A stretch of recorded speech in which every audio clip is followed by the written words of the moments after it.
Ravi de vous retrouver pour ce nouveau numéro de votre magazine Éco-Débat consacré à l'actualité économique du continent. Une actualité qui est marquée ces derniers temps par la technologie spatiale. L'Afrique s'intéresse de plus en plus à l'industrie spatiale qui apparaît comme un outil efficace de développement mais aussi de lutte contre l'insécurité qui mine le développement du continent. Comment justement l'espace peut-il aider l'Afrique à surmonter ces défis et accompagner son ambition de croissance?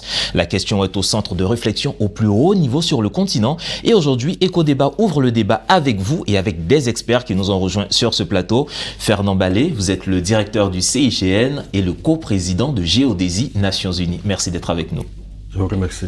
Et avec nous sur ce plateau, Franck Berthaud, éditorialiste et entrepreneur in Africa. Vous qui scrutez, on va dire, tout ce qui est actualité économique sur le continent. On vous remercie encore d'être là. Merci pour cette invitation sur ce sujet passionnant. Et justement, avec vous, je dois demander comment est-ce que ce secteur a évolué ces 15-20 dernières années sur le continent? On est dans un facteur d'accélération. On va éviter de revenir trop loin dans le passé, mais on était sur ce sujet mondial dans un sujet qui était, on va dire, idéologique. Des combats de positionnement idéologique, la Chine, les États-Unis, la Russie, etc.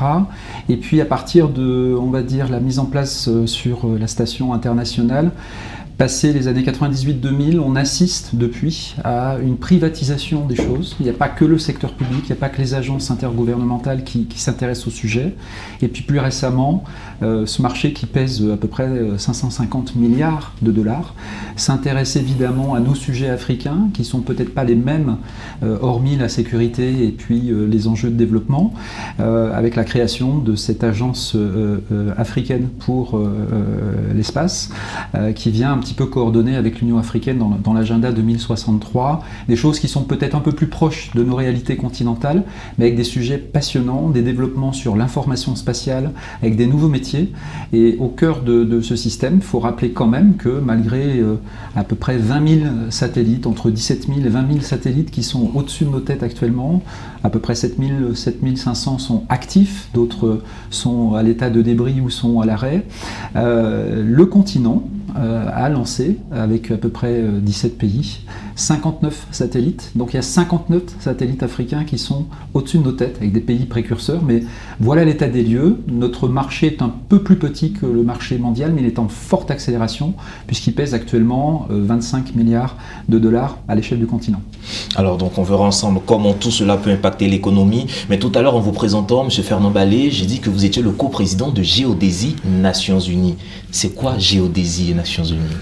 Merci Stéphane, disons que la géodésie, en fait, c'est une science toute simple qui a pour objet l'étude de la Terre, la forme de la Terre et ses paramètres de rotation, ainsi que son champ de gravité. Vous savez, à titre d'exemple, la Terre tourne sur elle-même en 24 heures, et ce temps-là, il est coordonné de façon universelle par cette technique de géodésie-là. Imaginez donc un instant que tous les systèmes interconnectés ne puissent plus lire le temps. Vous n'aurez pas votre réveil le matin. On n'a pas d'heure. Les systèmes informatiques ne peuvent pas communiquer entre eux parce qu'il faut le redatage. Vous ne pourrez pas retirer de l'argent au distributeur. Tout va s'arrêter. Vous n'aurez pas la position, latitude, longitude, altitude. Si vous n'avez pas de position, vous ne savez pas où vous êtes. Imaginez le trafic aérien. Le pilote aux commandes de son Boeing ne sait pas où il est, où il doit atterrir. Le navire en pleine mer, ce serait le chaos. Alors on va dire aujourd'hui, c'est vrai que pour se déplacer, on voit tous ces véhicules, on utilise beaucoup les positionnements GPS, donc tout cela repose sur ces technologies spatiales. Exactement. Alors messieurs, donc la question que je vais poser, c'est peut-être en même temps le cœur de l'émission, mais oui. Quels sont aujourd'hui les enjeux principaux des technologies spatiales pour le continent africain? Alors, les enjeux sont énormes parce que, comme l'a dit Franck, au-delà de l'aspect économique, il y a aussi tout le bénéfice socio-économique. Aujourd'hui, on parle de développement durable, on parle de l'agenda 2063 de l'Union africaine. Qu'est-ce qu'on veut? C'est un développement qui tienne compte de l'usage rationnel de nos ressources naturelles pour les générations futures. Donc, il faut pouvoir les quantifier. Il faut quantifier les ressources en eau, les ressources minérales, les ressources minières, la forêt, etc., etc. Vous voyez? Et donc, de l'espace, on peut mieux voir la Terre, on peut la mesurer et on peut savoir comment évoluent ces stocks de ressources-là dans le temps. Donc, en dehors de l'espace, dans le temps où nous vivons aujourd'hui, il serait difficile d'avoir un développement harmonieux. On sait que le continent africain, je rebondis un peu sur ce que vous venez de dire, le continent africain est beaucoup tributaire de l'agriculture. Est-ce qu'aujourd'hui, ces technologies spatiales-là, elles sont utilisées efficacement au niveau du secteur de l'agriculture, ou qu'est-ce qu'il faut faire pour permettre à ce secteur qui est vraiment pilier leader en Afrique de pouvoir prendre son essor? C'est une histoire de chaîne des valeurs. On l'a dit tout à l'heure, l'agence africaine de l'espace spatial va s'impliquer un peu plus et va s'intéresser plus à ces sujets qu'à vouloir réinventer la roue et envoyer des Africains dans l'espace, pour faire extrêmement caricatural. Ce qu'il faut savoir aussi, c'est qu'on est dans une ère un peu plus de privatisation. Il y a différents éléments dans la chaîne de valeur de l'industrie spatiale ou de l'économie spatiale. Il y a la partie gouvernementale, publique et défense. Et puis après, il y a toutes les applications civiles et scientifiques. Et dans ces applications civiles et scientifiques, il y a quelque chose qui va certainement, à terme, d'ici 20 ans, d'ici 15 ans, représenter à l'échelle mondiale et donc au niveau continental, à peu près les enjeux principaux. Ce sera ce qu'on appelle l'observation de la Terre. C'est un segment qui s'appelle l'observation de la Terre. Alors, c'est pas simplement la Terre, hein, c'est l'érosion côtière, c'est les données utiles pour l'agriculture, pour la sécurité alimentaire, c'est comment surveiller à titre privé ou public la pollution sur les côtes. On rappelle que sur le golfe de Guinée, 50% de notre PIB, de l'ensemble des pays d'Afrique de l'Ouest, provient des côtes. Qu'est-ce qu'on a comme satellite? Qu'est-ce qu'on a comme radar? Qu'est-ce qu'on a comme système face à l'érosion côtière, face à des systèmes d'urgence et d'alerte climatique, face à où est l'eau pour les zones agricoles et la sécurité alimentaire, face à la pollution pétrolière? Il y a aujourd'hui des choses qui existent. C'est comme un abonnement photo sur un site grand public, sauf que ça coûte un tout petit peu plus cher. Ça permet à un État de faire deux choses. D'abord, de s'inscrire dans une modernité utile. C'est pas quelque chose qui est forcément difficile à expliquer à une population. On est dans des cas concrets. La deuxième chose aussi, ça permet de faire payer les pollueurs, hein, la fameuse taxe pollueur-payeur, parce que quand on a des datas, c'est irréprochable. Ça devient un modèle économique pour l'État, et un pays africain qui est rentré dans l'industrie spatiale, c'est pas comme un pays africain qui est au bord de la route. On est dans un élément de soft power, on est dans un élément de puissance. Le Ghana, qui a 50 000 $ pour lancer un nano-satellite pour surveiller ses côtes, est autant moderne que le Royaume du Maroc, qui investit 500 000 € pour avoir, je vais dire, un vrai satellite. Aujourd'hui, ces 59 satellites n'ont pas tous les mêmes usages. 50% est un peu dédié à la partie télécom, l'autre est dédié à la partie scientifique. Il n'y a que 5% qui est dédié à la partie militaire, puisqu'on est aussi dans certains endroits, notamment sur les zones Sahel, etc., dans des zones un petit peu particulières, niveau djihadisme et surveillance des territoires. Donc oui, c'est quelque chose qui est concret. Imaginez, si vous voulez, c'est un peu un paradigme compliqué, mais il est aussi évident, on l'utilise toujours. Tous les jours, on utilise des applications et des données satellitaires. Mais pour autant, les volontés politiques sont un petit peu plus molles quand il s'agit d'investir pour de l'emploi, de l'université, pour de l'innovation. Il y a à peu près 250 startups sur le continent qui s'intéressent à ces sujets. Ce n'est pas des sujets pour envoyer encore une fois des animaux dans l'espace, c'est des sujets pour nous donner des données utiles pour le civil et pour le public. C'est maintenant que ça se passe et c'est en train de croître à une vitesse folle. C'est maintenant que ça se passe, mais quand on parle de technologie spatiale, ça demande quand même un certain niveau de compétence, un certain niveau d'industrie. Est-ce que le continent africain aujourd'hui regorge de compétences humaines, d'infrastructures aptes à soutenir cette ambition?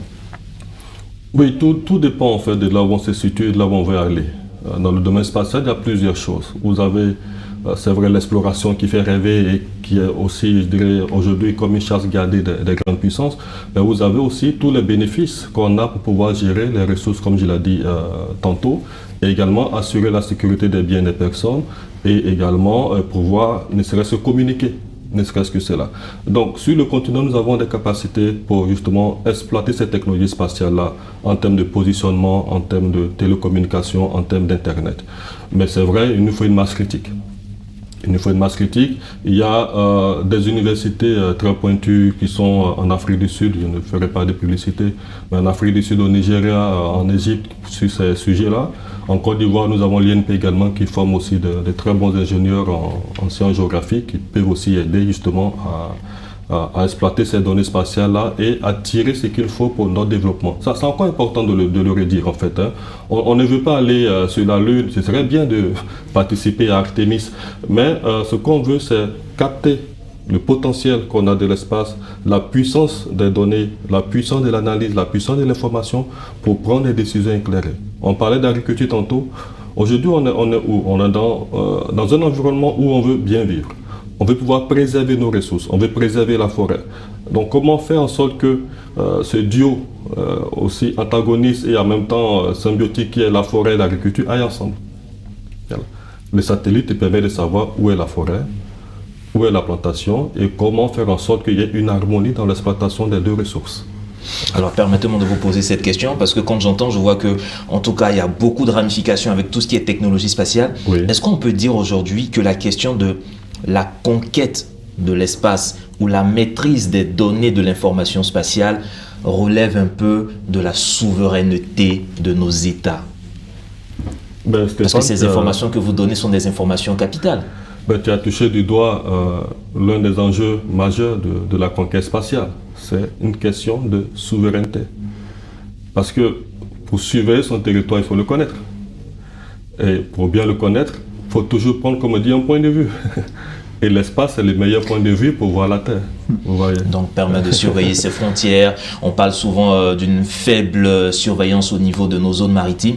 Donc, les technologies spatiales peuvent nous permettre de résoudre ce genre de difficultés, si je comprends bien. Mais est-ce qu'au niveau de la santé, les technologies spatiales aussi ont un impact? Forcément, surtout pour l'Afrique, comment l'Afrique forcément, la santé et l'éducation aussi. Hein. Les moyens, les données, la partie distancielle aujourd'hui fait qu'on a de plus en plus besoin de ça. Un des sous-segments des technologies et des données satellitaires, c'est ce qu'on appelle l'Internet de l'espace ou l'Internet à très haut débit qui permet de faire de la couverture de ce que ne peut pas faire encore les opérateurs télécoms à terre. Donc on vient compléter ça. On se souvient récemment, en Côte d'Ivoire, pour parler de ce qu'on connaît, une coupure de 3 des 4 câbles sous-marins qui pose un sujet. Ça, la data, la donnée, quel que soit le type de données, arrive par des câbles marins. Si on investit un peu plus avec des nanosatellites, je rappelle, 50 000 euros, 500 000 euros, on n'est pas dans des sommes folles à l'échelle d'un État et d'une puissance qui veut compléter son panorama de technologie pour des applications de santé, d'urgence, etc. Ne pas être dépendant uniquement d'un seul accès.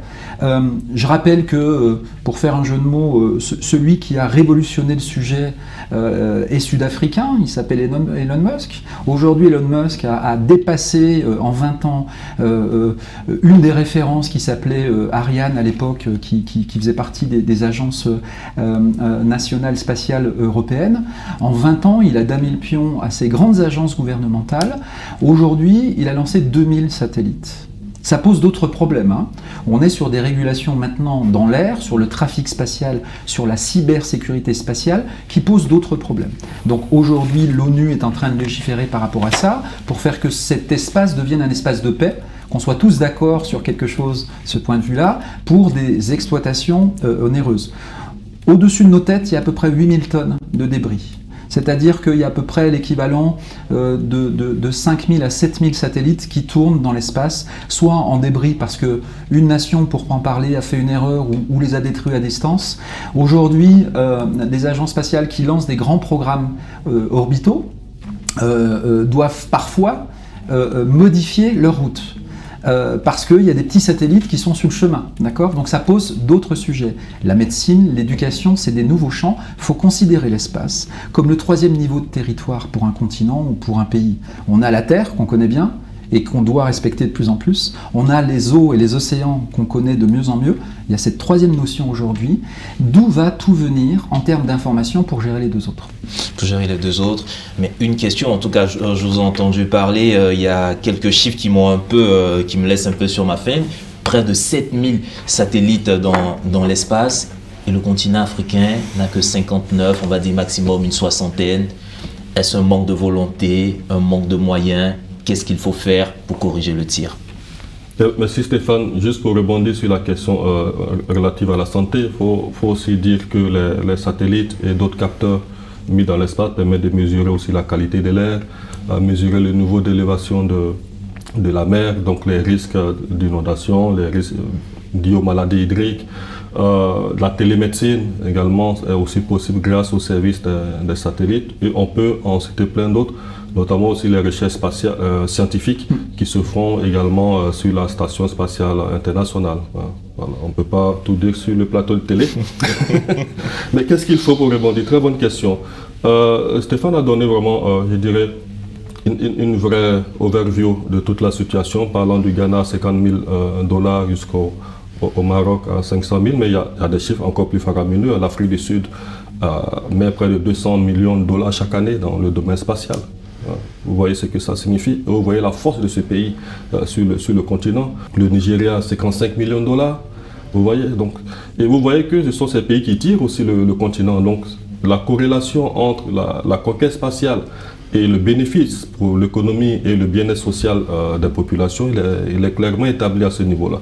Alors, qu'est-ce qu'il faut? Déjà une gouvernance et un cadre réglementaire, une politique claire. Qu'est-ce qu'on veut faire? Où on veut être dans les 5, 10, 15 prochaines années? J'aime bien ce slogan de l'Union africaine, Africa We Want, l'Afrique que nous voulons en 2063. Et cette vision, on l'a traduit en stratégie. On l'a traduit en stratégie claire. On a une jeunesse qui est formidable, qui est ingénieuse, qui est talentueuse. Donc c'est la formation, le développement d'un vrai écosystème de start-up. Aujourd'hui, il y a beaucoup d'opportunités. Je dis l'espace, et le docteur Tidjara Ouattara le dit, il le dit avec vraiment beaucoup de peine, parce qu'il y a à boire, à manger, il y a des opportunités pour notre jeunesse et on ne s'y intéresse pas. Vous voyez, ayons confiance à l'imagination de nos jeunes en fait. Donc l'écosystème des startups, une vision claire, alignée sur les priorités du gouvernement. Il ne faut pas aller dans tous les sens. Okay? Santé, éducation, infrastructure, agriculture. Nos jeunes trouveront des solutions pour nous. Un écosystème de partenariat privé-public. Okay? La NASA, les US ont montré l'exemple avec SpaceX. Vous voyez, les pouvoirs publics donnent l'orientation. On compte sur le secteur privé pour pouvoir atteindre les objectifs. Et ça crée de la richesse, ça crée de la valeur, ça crée de l'emploi. Et il y a aussi le développement des capacités, très important. Parce que dans l'espace, on ne fait pas n'importe quoi. Même pour serrer le boulon, il faut être formé à serrer le boulon du satellite ou de la roquette qu'on va lancer. Donc voilà un peu de mon point de vue ce que je pourrais dire. Donc pour me résumer, un cadre réglementaire clair, une gouvernance claire, une vision claire, politique, stratégie, écosystème de start-up, partenariat privé-public. L'espace, est-ce aussi une opportunité pour de nouveaux emplois pour cette jeunesse africaine? C'est clairement le sujet. L'UNESCO cite un petit peu notre ratio, alors indépendamment de l'innovation, mais aussi des chercheurs et des ingénieurs qu'il faut. On n'a pas assez d'universités qui vont à ce niveau-là, on en a parlé un petit peu tout à l'heure. Le ratio sur le continent, c'est à peu près 200 chercheurs pour 1 million d'habitants. Le ratio mondial, c'est 1400 chercheurs pour 1 million d'habitants. Donc on a un gap de 1 à 7. Ça veut dire aujourd'hui qu'avec des exemples comme ce débat, avec des initiatives, peut-être M. Ballet pourra rebondir sur son initiative, un think tank qui s'appelle AGI, African Geospace Initiative, le fait de vulgariser, sensibiliser, fait qu'on va apporter les bons éclairages, quels que soient les enjeux, l'État, le secteur d'innovation. Et cette coopération, elle est forcément utile, parce qu'elle vient rejaillir sur plein d'applications, plus d'emplois, plus de création. Le ratio qu'on utilise assez souvent pour vulgariser les choses, c'est que, par exemple, si je prends l'agence européenne de l'espace, ils ont mis l'équivalent chaque année en budget, à l'échelle de l'Europe, un ticket de cinéma par citoyen et par an. Si j'applique ce ratio-là à la Côte d'Ivoire, 26 millions d'habitants avec un prix, on va dire moyen, même s'il est un peu haut, de 5 000 francs CFA pour un ticket de cinéma, on arrive à l'équivalent de 200 millions d'euros. D'accord ? L'ensemble du continent cette année, l'ensemble des agences nationales, M. Ballet citait quelques exemples, Afrique du Sud, Nigeria, etc., ont dépensé l'équivalent de 600 millions. 600 millions face à une dépense mondiale de 550 milliards de dollars. Vous voyez les ratios. Mais on peut commencer avec 50 000 $, on peut commencer avec un cluster, on peut commencer avec des coopérations de formation pour fabriquer, co-assembler, etc. J'étais récemment au Maroc, j'ai visité au Technopark, on ne va pas citer les marques, mais des gens qui fabriquent des nanosatellites qui vont les expédier à travers SpaceX. L'Agence nationale du Kenya a récemment, en avril, envoyé des satellites dans l'espace avec SpaceX. Il y a des coopérations. Le premier lanceur qui va être mis en place, est-ce qu'il sera en Afrique du Sud? Est-ce qu'il sera à Djibouti en coopération avec les Chinois? Il nous manque un lanceur, ça coûte très cher. C'est quelques milliards de dollars. Mais une fois qu'on a un lanceur, pour fabriquer et pour lancer, on devient interdépendant ou codépendant. Il y a une accélération naturelle qui se fait, c'est de l'emploi, c'est de l'économie, c'est des taxes, et c'est surtout le fait de voir le monde tel qu'il est.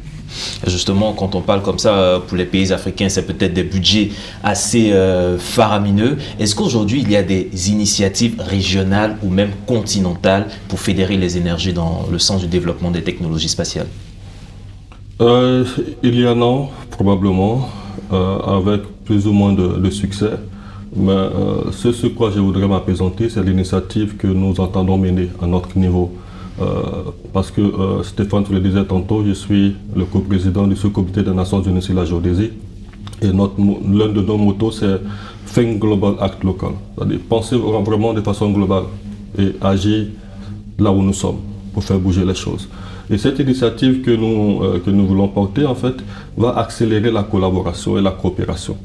Et aussi attirer le regard non seulement des pouvoirs publics, des décideurs, mais aussi du monde associatif, et également de la société civile et je dirais des business angels ou même des fondations pour pouvoir justement mettre de l'argent sur la table et développer, créer un écosystème qui développe cette capacité au niveau continental. J'ai l'opportunité, je dirais l'honneur de siéger dans pas mal de cercles, je dirais d'influence dans le domaine de la géodésie. Mis à part le sous-comité, nous avons également le Centre d'excellence de géodésie à Bonn. Et nous avons aussi l'Association internationale de géodésie, à laquelle j'appartiens et pour laquelle je suis la présidente de la sous-commission sur le Regional Reference Frame. Nous sommes également partie prenante de l'IGS. Donc, toutes ces cercles-là, j'aimerais que d'autres personnes puissent en profiter, vous voyez, et offrir l'opportunité à la jeunesse africaine qui est vraiment talentueuse de pouvoir s'exprimer. Si nous ne sommes pas assis autour de la table, on ne nous entendra pas. Et si nous ne commençons pas nous-mêmes à mettre $1, €1 sur la table, on ne pourra pas nous aider. Parce que les autres ne verront pas que c'est important pour nous. Et pour terminer un peu, je citerai l'un de mes mentors qui disait que notre domaine, c'est comme la toile de fond d'une œuvre de peinture. On apprécie le travail de l'artiste, mais on oublie cette toile-là qui est bien tissé, qui est bien tendu, qui met en relief en fait tout ce travail qui est fait. Donc c'est pareil, on tâtonne beaucoup sur le continent parce que cette toile de fond, qui est le maillage géodésique, qui est l'industrie géospatiale, n'est pas bien tendue. En tout cas, quelque chose à faire, à améliorer, on va le dire. Messieurs, je me retourne un peu vers vous, Franck. Est-ce que vous voyez des initiatives, en plus de celles au niveau régional ou même continental, pour permettre aux technologies spatiales de se développer? Et comme on tend pratiquement vers la fin de cette émission, qu'est-ce qu'il faut selon vous pour vraiment ouvrir la voie au développement de ce secteur en Afrique? Je crois que tout passe par le mindset et l'état d'esprit et la prise de conscience. Le reste, c'est de la conséquence. Le fait de savoir que des informations sont disponibles actuellement pour des usages privés et publics, qui vont pouvoir animer un cluster où on peut réunir des grandes sociétés, des petites sociétés, des investisseurs, des universitaires et fabriquer cet échantillon-là, c'est déjà quelque chose qui coûte pas grand-chose. C'est juste du temps et de l'énergie pour faire un cadre référentiel et pour réunir à la fois des besoins, etc. etc. Après, évidemment, il faut investir. L'État commence à investir. Je pense qu'il est temps que la Côte d'Ivoire s'intéresse physiquement à ce sujet-là. Je ne dis pas qu'elle ne le fait pas, mais on ne le sent pas vraiment. Il y a des intentions, il y a des déclarations, mais on ne le sent pas vraiment. Il nous faut au moins 2 ou 3 satellites pour commencer quelque part. C'est $200 000. D'accord ? $200 000 sur des applications de risques climatiques, sur des applications de pollution pétrolière, sur des applications agricoles, c'est déjà un vrai changement. Une fois qu'on aura ça, qu'on pourra toucher du doigt l'opinion publique, tout le reste va découler des formations, des universités, et puis ces coopérations existent déjà. Alors pour le moment, elles existent à l'échelle d'un pays. Elles existent aussi à l'échelle de data centers. Dans 5 ans ou dans 10 ans, on aura des data centers équipés au solaire qui seront dans l'espace pour des questions de critique de données. C'est-à-dire les hackers ne pourront pas, ça sera extrêmement compliqué, à faire de l'alignement de planètes, à faire des constellations entre plusieurs satellites pour aligner la partie stockage des données. La partie traitement et utilisation, ils pourront toujours le faire. Il y a plein de domaines qui sont en train de bouger. Ce qui est intéressant, c'est que les domaines civils sont aujourd'hui prépondérants vis-à-vis des domaines scientifiques et des domaines publics. Il faut prendre cette opportunité-là.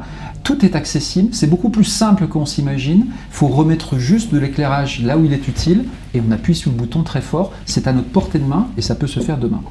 C'est à notre portée de main. L'évolution des technologies spatiales, le développement des technologies spatiales sur le continent pour le bien-être des populations, pour le développement économique du continent. Mesdames et messieurs, c'est ici que s'achève, on va dire malheureusement, cette émission passionnante sur ces thématiques passionnantes. Merci encore M. Franck Berthaud pour vos contributions. Merci M. Fernand Ballet pour toutes vos contributions. Mesdames et messieurs, vous pourrez retrouver cette émission sur notre site internet www.mediantv.com. Agréable suite de programmes sur nos antennes.